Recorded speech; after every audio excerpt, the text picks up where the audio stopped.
Hello friends, जय माता दी। कैसे हैं आप सब दोस्तों। फाइनली निर्जला एकादशी, साल की सबसे बड़ी एकादशी व्रत आ ही गया है। 31 मई को निर्जला एकादशी का व्रत है और जेठ माह के शुक्ल पक्ष की एकादशी को ये निर्जला एकादशी का व्रत मनाया जाता है। इसे हम भीमसेनी एकादशी के नाम से भी जानते हैं। और निर्जला एकादशी, जैसे नाम से ही पता चल रहा है, पानी की एक बूंद भी इस दिन ग्रहण नहीं करनी चाहिए। इस व्रत में एकादशी के सूर्योदय से लेकर के द्वादशी के सूर्योदय तक यानी 24 घंटे तक जल नहीं पीने का विधान आता है। इस दिन निर्जल रहकर भगवान विष्णु की आराधना का महत्व होता है।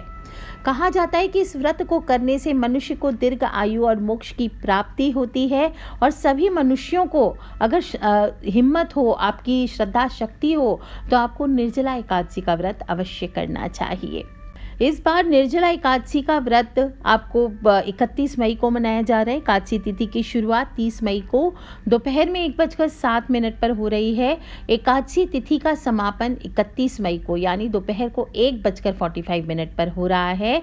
बहुत सारे लोग कंफ्यूज हैं कि 30 तारीख को करना है कि 31 को।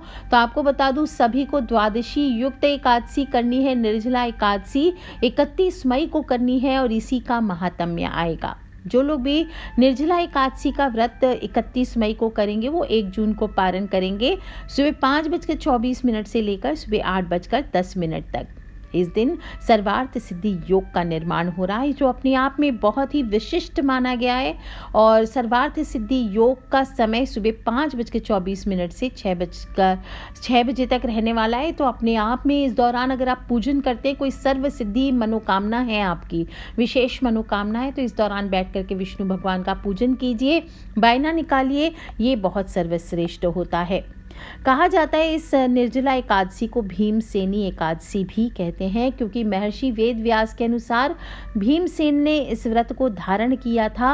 और इस एकादशी व्रत को रखने से साल में आने वाली समस्त जो 24 एकादशियां होती है, सभी के व्रत का फल प्राप्त हो जाता है। सभी महिलाएं, विवाहिताएं, कुंवारी कन्याएं, विधवा महिलाएं, पुरुष, सभी लोग को ये व्रत रखना चाहिए। सिर्फ जो गर्भवती महिलाएं हैं उन्हें इस व्रत को नहीं रखना चाहिए। और वर्ष भर की समस्त एकादशियों का व्रत जो भी मनुष्य नहीं रख पाते हैं, उन्हें निर्जला एकादशी का ये उपवास अवश्य करना चाहिए। इस एकादशी तिथि के सूर्योदय से अगले दिन द्वादशी तिथि तक कुछ नहीं खाना है। और सर्वप्रथम सुबह सुबह स्नान करके भगवान विष्णु की विधि विधान से आपको पूजन करना चाहिए। हाथ में जल और तुलसी पत्र लेकर संकल्प करना चाहिए कि आज मैं निर्जला एकादशी का व्रत करूंगा या करूंगी। इसके बाद भगवान सूर्य का ध्यान करते हुए 1 लोटा जल सूर्य देव को अर्पित करना चाहिए। इसके बाद उसी लोटे में जल भर लीजिए और दक्षिण मुखी हो जाइए।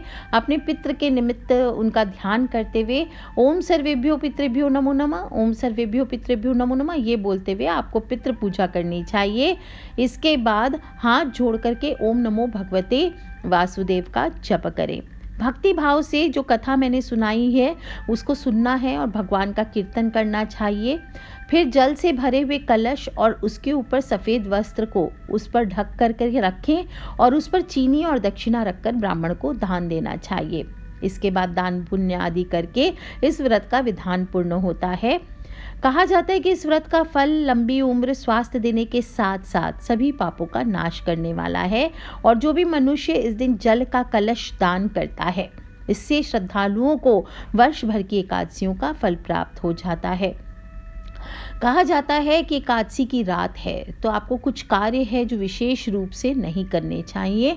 एकादशी की रात है, जागरण अवश्य करना चाहिए। पूरी रात जाकर भगवान विष्णु की भक्ति करें, कीर्तन करें, परिवार सहित उनकी कथा आदि सुने। इससे भगवान विष्णु की कृपा प्राप्त होती है। इस दिन आपको अन्न का सेवन नहीं करना चाहिए। चावल आप व्रत नहीं भी रख रहे हैं तो कोशिश करें चावल हो, जौ हो, नमक हो, मांस मदिरा हो, किसी प्रकार की गलत तामसी वस्तुओं हो, उनका सेवन नहीं करना चाहिए। इस दिन चावल का सेवन करने वाला विशेष रूप से पाप का भागी बन जाता है। इस दिन पान भी नहीं खाना चाहिए। पान खाना भी वर्जित बताया गया है। पान खाने से कहा जाता है मन में रजोगुण की जो प्रवृत्ति होती है उसमें वृद्धि हो जाती है। इस दिन आपको एक तरफ भोजन का व्रत रखेंगे, साथ ही साथ अपने स्वभाव का भी व्रत रखना चाहिए। चुगली नहीं करना चाहिए, इससे मान सम्मान में कमी आती है, अपमान का सामना करना पड़ता है। क्रोध ना करें, क्रोध करने से आपके अंदर जो मानसिक हिंसा कहा गया है क्रोध को, तो आप किसी पर अगर क्रोध करते हैं तो आप इनडायरेक्टली उसे मारपीट कर रहे हैं, पर मन से कर रहे हैं, भले हाथों से नहीं मार रहे हैं। इस दिन जो बड़े बुजुर्ग हैं, पति पत्नी हैं, बच्चे हैं, सभी को एक दूसरे का मान सम्मान करना चाहिए, किसी का भी दिल नहीं दुखाना चाहिए। इस दिन पति पत्नी को दिन भर ब्रह्मचर्य का पालन करते हुए आपस में भगवान की भक्ति में समय व्यतीत करना चाहिए। झूठ हो, छल कपट हो, ये ना करें। इस दिन दाढ़ी, मूछ, बाल ये नहीं कटाने चाहिए, नाखून नहीं काटने चाहिए। स्त्री को चाहिए कि इस दिन हेयर वॉश आदि ना करें। और इस दिन कुछ लोग क्या करते हैं, सुबह जल्दी उठ गए, अब उपवास के दिन का समय काटना है तो दिन में भी सो गए, रात में भी सो गए, ऐसा नहीं करना चाहिए। आपको इस दिन में भी नहीं सोना चाहिए। अगर आपकी तबीयत बहुत ख़राब है तो थोड़ी देर आराम कर लीजिए, 20-25 मिनट, लेकिन इससे ज़्यादा नहीं सोना चाहिए। रात्रि जागरण करते हुए समय तो व्यतीत करना ही चाहिए। इस दिन भगवान विष्णु को आप जो भी भोग आदि रखेंगे, सात्विक भोग रखेंगे, उसमें आपको तुलसी पत्र का अवश्य इस्तेमाल करना चाहिए। शाम के समय तुलसी के पौधे पर दिया जला करके ओम नमो भगवते वासुदेवाय या तुलसी नामाष्टक का पाठ करना चाहिए। इस दिन तुलसी किसी भी हाल में तोड़नी नहीं चाहिए। या तो आप गिरे हुए जो पत्ते हैं उसी को धो करके आप इस्तेमाल करें, या पहले दिन आपको तुलसी पत्र तोड़ करके रख लेना चाहिए। इनफैक्ट तुलसी को ही नहीं, आपको आज के दिन कोई भी पेड़ पौधों को काटना छांटना नहीं चाहिए। ध्यान रखें, इस दिन सिर्फ अगर आपके घर कोई मांगने वाला आ जाए तो उसे कभी भी खाली हाथ नहीं लौटाना चाहिए। और इस दिन कोई भी आए हुए आगंतुक हो, अतिथि हो, इनका आपको अपमान नहीं करना चाहिए। इस प्रकार से निर्जला एकादशी है, तो जो लोग भी व्रत करना चाहते हैं छोटे छोटे नियमों का पालन अवश्य करें। और इस प्रकार की गलतियां करने से अगर आपने व्रत किया भी है पूरे दिन तो आपको किसी प्रकार का फल नहीं मिलता है। आगे मैं निर्जला एकादशी की कथा कह देती हूँ, जो लोग भी सुनना चाहते हैं वो ध्यानपूर्वक सुने। बोलिए श्री हरि विष्णु भगवान की जय। है जब सर्वज्ञ वेद व्यास ने पांडवों को चारों पुरुषार्थ, धर्म, अर्थ, काम और मोक्ष देने वाली एकादशी व्रत का संकल्प कराया, तब युधिष्ठिर ने कहा, हे जनार्दन, जेठ माह के शुक्ल पक्ष में जो एकादशी पड़ती हो, कृपया उसका वर्णन कीजिए। भगवान श्री कृष्ण कहते हैं, हे राजन, इसका वर्णन परम धर्मात्मा सत्यवती नंदन व्यास जी करेंगे, क्योंकि ये संपूर्ण शास्त्रों के तत्वज्ञ और वेद वेदांगों के पारंगत विद्वान है। तब वेद व्यास जी कहते हैं, कृष्ण पक्ष और शुक्ल पक्ष दोनों पक्षों की एकादशी में अन्न खाना वर्जित है। द्वादशी के दिन स्नान करके पवित्र होकर फूलों से भगवान केशव की पूजा करनी चाहिए। फिर नित्य कर्म समाप्त होने के पश्चात पहले ब्राह्मणों को भोजन दीजिए, अंत में स्वयं भोजन करना चाहिए। यह सुनकर भीमसेन कहते हैं, परम बुद्धिमान पितामह, मेरी उत्तम बात सुनिए। राजा युधिष्ठिर, माता कुंती, द्रौपदी, अर्जुन, नकुल, सहदेव ये एकादशी को कभी भोजन नहीं करते हैं तथा मुझसे भी हमेशा यही कहते हैं कि भीमसेन एकादशी को तुम भी न खाया करो, परंतु मैं उन लोगों से यही कहता हूँ कि मुझसे भूख सही नहीं जाएगी। भीमसेन की बात सुनकर व्यास जी ने कहा, यदि तुम नरक को दूषित समझते हो और तुम्हें स्वर्ग लोक की प्राप्ति अभिष्ट है और तुम दोनों पक्षों की एकादशियों के दिन भोजन नहीं करना चाहिए। भीमसेन बोले, महाबुद्धिमान पितामह, मैं आपके सामने सच कहता हूँ, मुझसे एक बार भोजन करके भी व्रत नहीं किया जा सकता, तो फिर उपवास करके मैं कैसे रह सकता हूँ। मेरे उदर में वृक नामक अग्नि सदा प्रज्वलित रहती है, अतः जब मैं बहुत अधिक खाता हूँ तभी यह शांत होती है। इसलिए महामुनि, मैं पूरे वर्ष भर में केवल एक ही उपवास कर सकता हूँ, जिससे स्वर्ग की प्राप्ति सुलभ हो जाए तथा जिसके करने से मैं कल्याण का भागी बन सकूँ। ऐसा कोई एक व्रत हो तो निश्चय करके बतलाइए, मैं उसका यथोचित रूप से पालन करूँगा। व्यास जी कहने लगे, भीम, जेठ माह में सूर्य वृषभ राशि पर हो या मिथुन राशि पर शुक्ल पक्ष में जो एकादशी हो, उसका यत्न पूर्वक निर्जल व्रत करो। केवल कुल्ला या आचमन करने के लिए मुख में जल डाल सकते हो। उसको छोड़कर किसी प्रकार का जल विद्वान पुरुष मुख में ना डाले, अन्यथा व्रत भंग हो जाता है। एकादशी को सूर्य उदय से लेकर दूसरे दिन के सूर्य उदय तक मनुष्य जल का त्याग करे तो यह व्रत पूर्ण होता है।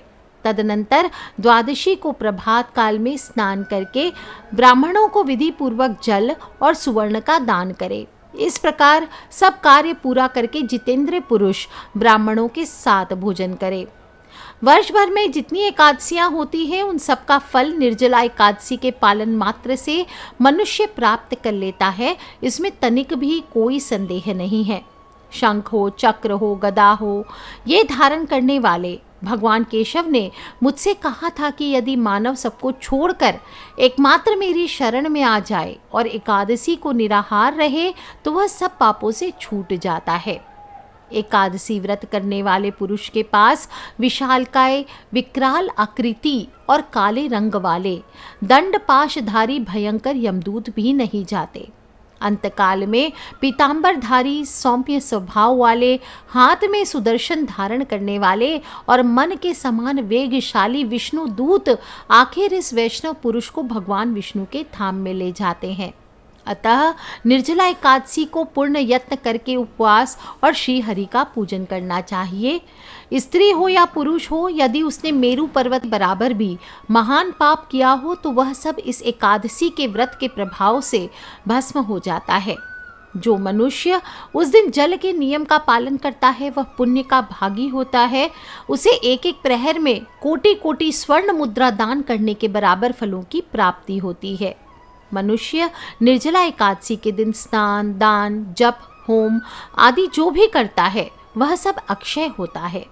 वह भगवान श्री कृष्ण का कथन है और निर्जला एकादशी को विधि पूर्वक उत्तम रीति से उपवास करके मानव वैष्णव पद को प्राप्त कर लेता है। जो भी मनुष्य एकादशी के दिन अन्न खाता है वह पाप का भोजन करता है। इस लोक में वह चांडाल के समान है और मरने पर दुर्गति को प्राप्त करता है। और जो जेठ माह के शुक्ल पक्ष में एकादशी को उपवास करके दान करेंगे वे परम पद को प्राप्त होते हैं। जिन्होंने एकादशी को उपवास किया वे ब्रह्म हत्यारे, शराबी, चोर तथा गुरुद्रोही होने पर भी सब पातकों से मुक्त हो जाते हैं। हे कुंती नंदन, निर्जला एकादशी के दिन श्रद्धालु स्त्री पुरुषों के लिए जो विशेष दान और कर्तव्य विहित है उसे तुम ध्यान पूर्वक सुनो। उस दिन जल में शयन करने वाले भगवान विष्णु का पूजन करें और जलमयी धेनु का दान करना चाहिए अथवा प्रत्यक्ष धेनु या घृतमयी धेनु का दान देना उचित माना गया है। पर्याप्त दक्षिणा हो, भांति भांति की मिठाइयाँ हो, इनके द्वारा यत्न पूर्वक ब्राह्मणों को संतुष्ट करना चाहिए। ऐसा करने से ब्राह्मण अवश्य संतुष्ट होते हैं और उनके संतुष्ट होने पर श्री हरि भगवान मोक्ष को प्रदान करते हैं। जिन्होंने शम, दम और दान में प्रवृत्त होकर श्री हरि की पूजा की और रात्रि में जागरण करते हुए इस निर्जला एकादशी का व्रत किया, उन्होंने अपने साथ ही बीती हुई 100 पीढ़ियों को और आने वाली 100 पीढ़ियों को भगवान वासुदेव के परम धाम में पहुंचा दिया। निर्जला एकादशी के दिन अन्न हो, वस्त्र हो, गौ हो, जल हो, शैया हो, सुंदर आसन हो, कमंडल हो, छाता हो, ये दान करना चाहिए। जो श्रेष्ठ तथा सुपात्र ब्राह्मण को जूते दान करता है वह सोने के विमान पर बैठकर स्वर्ग लोक में प्रतिष्ठित होता है। जो इस एकादशी की महिमा को भक्ति पूर्वक सुनता है अथवा उसका वर्णन करता है वह स्वर्ग लोक को प्राप्त करता है। चतुर्दशी युक्त अमावस्या को सूर्य ग्रहण के समय श्राद्ध करके मनुष्य जिस फल को प्राप्त करता है वही फल इस कथा के श्रवण मात्र से प्राप्त हो जाता है। पहले दंत धावन करके नियम करना चाहिए कि मैं भगवान केशव की प्रसन्नता के लिए एकादशी को निराहार रहकर आचमन के सिवा दूसरे जल का भी त्याग करूंगा। द्वादशी को देवेश्वर भगवान श्री हरि विष्णु का पूजन करना चाहिए। गंध हो, धूप हो, पुष्प हो, सुंदर वस्त्र हो, इससे विधि पूर्वक पूजन करके जल के घड़े का दान का संकल्प करते हुए खास मंत्र का उच्चारण करना चाहिए। या फिर बोलें, संसार सागर से तारने वाले हे देव ऋषिकेश, इस जल के घड़े का दान करने से आप मुझे परम गति की प्राप्ति कराइए।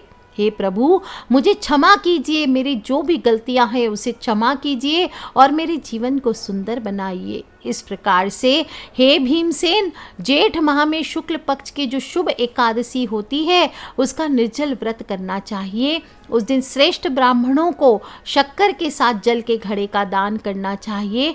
ऐसा करने से मनुष्य भगवान विष्णु के समीप पहुंचकर आनंद का अनुभव करते हैं।